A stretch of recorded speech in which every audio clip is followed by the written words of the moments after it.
एका चॅनलवरती मुलाखत दिली. मी आमदार झाल्यापासून काय काय केलं त्यात त्यांनी एक मुद्दा मांडला. तो मुद्दा असा आहे की जर अनुसूचित जातीमधील एखादा बांधव आमचा एससीच्या सर्टिफिकेट वरती नोकरीला लागला आणि त्यांनी महिन्यानी किंवा अजून 4 वर्षांनी रिटायर झाला तर धर्मांतर केलं तर त्याची पेन्शन थांबेल किंवा त्याची नोकरी जाईल. आपल्याकडे ख्रिश्चन मागणं आहेत का सर? आहे की नाही सांगलीला? मग आपल्याला फक्त अमित गोरकेचं जे नरेशन आहे ते त्याचं प्रगती पुस्तक म्हणून बघायचं की आपल्यावरचा हल्ला म्हणून बघायचं आहे. महाराष्ट्रामध्ये ख्रिश्चन मागांची संख्या मोठ्या प्रमाणात आहे. महाराष्ट्रामध्ये ख्रिश्चन महारांची संख्या मोठ्या प्रमाणात आहे. हे अमित गोरकेची बोली कुणाची बोली आहे? ही आरएसएस ची बोली आहे. तुम्ही हिंदू राहा. आधीच मी सांगितलं ही सूचीच मुळात न हिंदूची आहे. एससी ची सूची, एसटी ची सूची ही न हिंदूची आहे. अमित गोरके सांगत आहे कुणी ख्रिश्चन झाला मांगांमधून त्याची नोकरी जाणार. तुझ्या बापाची आहे का ती नोकरी? आज आपल्याला दिसतं की तेलंगणामध्ये माला असतील, मादिगा असतील, हे ख्रिश्चन आहेत. त्यांना या आरक्षणातून वगळलं गेलंय. 9% आरक्षण मादिगांना मिळालेलं आहे. 9% कशाच्या जोरावर मिळालं? ऑन पेपर जसे महाराष्ट्रामध्ये कुणी बौद्ध नाही, फक्त ते सांगायला बौद्ध आहेत, ऑन पेपर आहेत हिंदू महार, तसं तेलंगणामध्ये मादिगा आहेत. तर त्याच्या जोरावर हे 9% आणि छोट्या छोट्या जाती मिळाल्यामुळं त्याला एकत्रित केल्यामुळं 9% आरक्षण मिळालं. आणि ह्यांनी नवीन एक खेळी केली. म्हणाले की जे ख्रिश्चन मादिगा आहेत, जे माला ख्रिश्चन झाले त्यांना इथून वगळणार. ज्या मंदार कृष्णाला हिंदुत्ववादांचे हस्तक म्हणत होते लोक, तर मंदार कृष्ण मादिगा आता ख्रिश्चन मादिगा आणि ख्रिश्चन मालांचे प्रश्न घेऊन उभा. यांना सूचीमधून वगळू देणार नाही. सूचीमधून वगळण्याचं हे पॉलिटिक्स, हे हिंदू राष्ट्रवाद पुढे नेण्याचं पॉलिटिक्स आहे. या देशाला हिंदू म्हणून घडवण्याचं एक पॉलिटिक्स आहे. का? आपल्याला असं दिसतं त्या न हिंदू सूचींची संख्या बनत आहे देशामध्ये.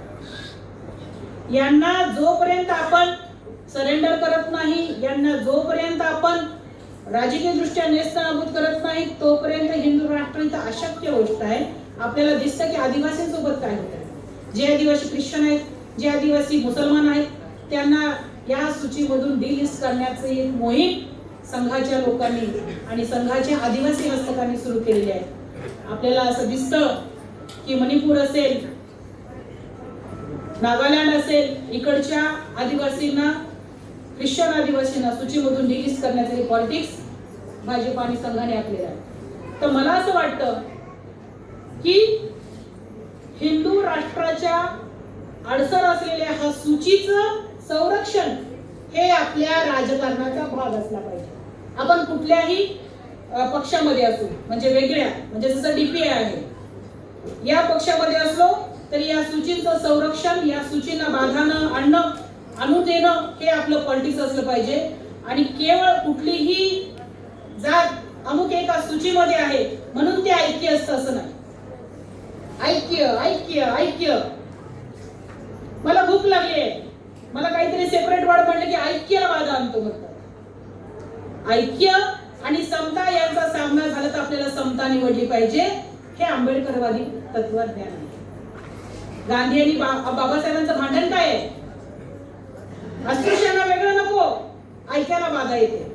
हिंदू ऐक्याला बाधा येते. ऐक्य गेलं चुलीत. बाबासाहेब म्हणले आम्हाला समता पाहिजे. घेतलं की नाही मागून सगळं?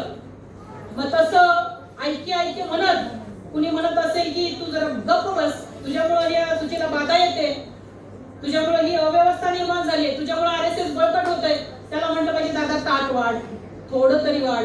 मी परवाचं जे भाषण केलं ते त्यांच्यासाठी होतं. मी आता तुमच्यासाठी सांगत आहे. जेव्हा ऐक्य आणि समतेची निवड करायची असेल तेव्हा आपण समतेची निवड केली पाहिजे, ऐक्याची नाही. पण ऐक्य पाहिजे का? तांत्रिक ऐक्य नको, फॉर्मल ऐक्य नको. आम्हाला मिनिंगफुल ऐक्य पाहिजे, अर्थपूर्ण ऐक्य पाहिजे. कुणीतरी उपाशी आहे आणि कुणीतरी तुपाशी आहे तर ते ऐक्य होत नाही. का सोबत जायचं?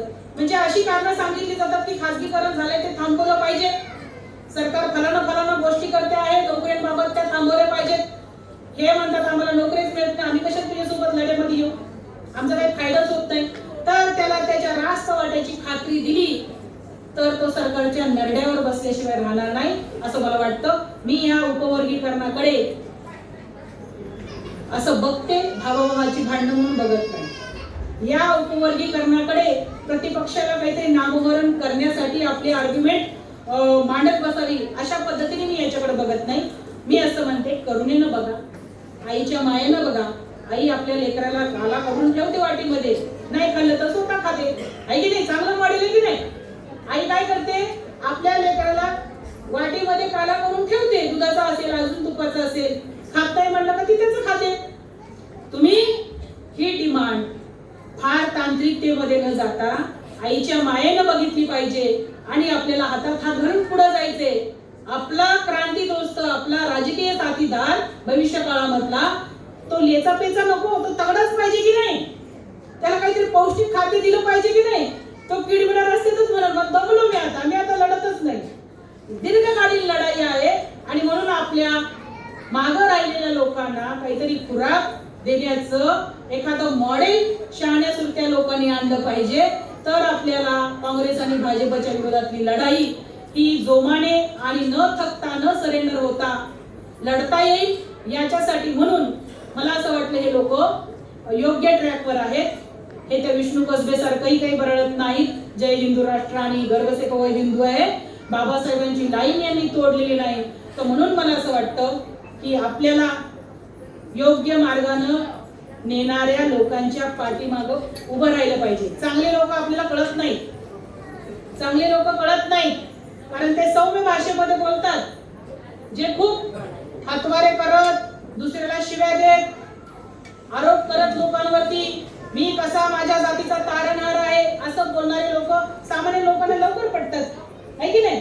पण हे बरोबर असलेल्या लोकांसोबत जाण्याचं एक आव्हान करून मी आपली रजा घेते आणि थांबते. जय भीम.